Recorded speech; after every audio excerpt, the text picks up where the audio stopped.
आज का पहला पाठ उत्पत्ति ग्रंथ अध्याय 15 पद संख्याएं 1 से 12, 17 से 18। अब्राहम ने ईश्वर में विश्वास किया और इस कारण प्रभु ने उसे धार्मिक माना और उसके लिए अपना विधान प्रकट किया। अब्राहम ने एक दिव्य दर्शन में ईश्वर की वाणी को यह कहते हुए सुना, अब्राहम मत डरो, मैं तुम्हारी ढाल हूँ, तुम्हारा पुरस्कार महान होगा। अब्राहम ने कहा, हे प्रभु ईश्वर, तू मुझे क्या दे सकता है? मैं निसंतान हूँ और मेरे घर का उत्तराधिकारी दमिश्क का इलियाजार है।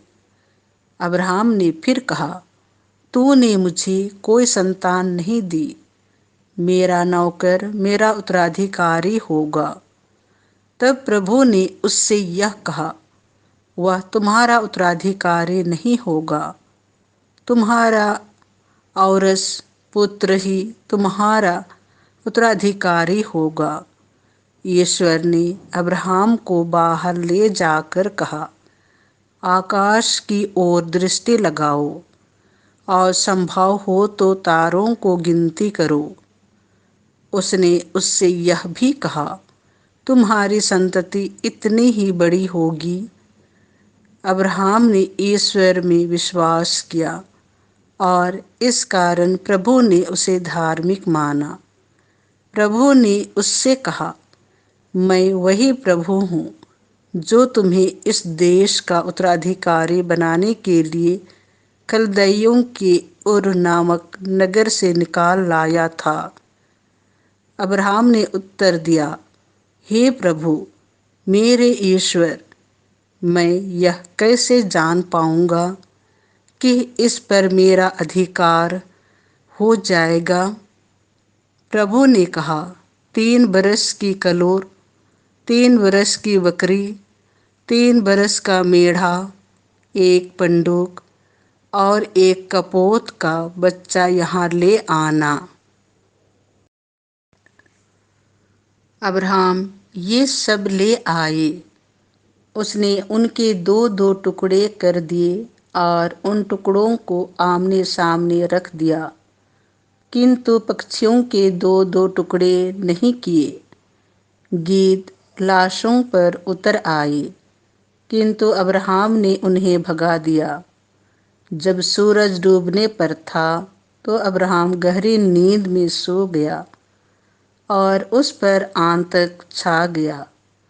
सूरज डूबने तथा गहरा अंधकार हो जाने पर एक धुआंती हुई अंगीठी तथा एक जलती हुई मशाल दिखाई पड़ी, जो जानवरों के उन टुकड़ों के बीच से होते हुए आगे निकल गई। उस दिन प्रभु ने यह कहकर अब्राहम के लिए अपना विधान प्रकट किया, मैं मिस्र की नदी से लेकर महानदी अर्थात फरात नदी तक का यह देश तुम्हारे वंशजों को दे देता हूँ।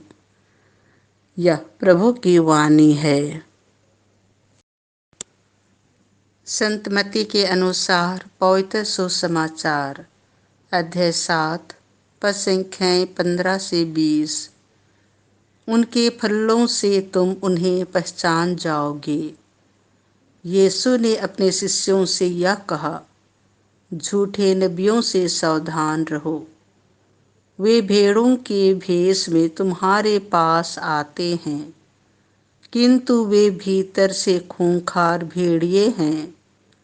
उनके फलों से तुम उन्हें पहचान जाओगे। क्या लोग कांटेली झाड़ियों से अंगूर या ऊंट कटारों से अंजीर तोड़ते हैं? इस तरह हर अच्छा पेड़ अच्छे फल देता है और बुरा पेड़ बुरे फल देता है। अच्छा पेड़ बुरे फल नहीं दे सकता और न बुरा पेड़ अच्छा फल। जो पेड़ अच्छा फल नहीं देता वह कांटा और आग में झोंक दिया जाता है। इसीलिए उनके फलों से तुम उन्हें पहचान जाओगे। यह प्रभु का सुसमाचार है।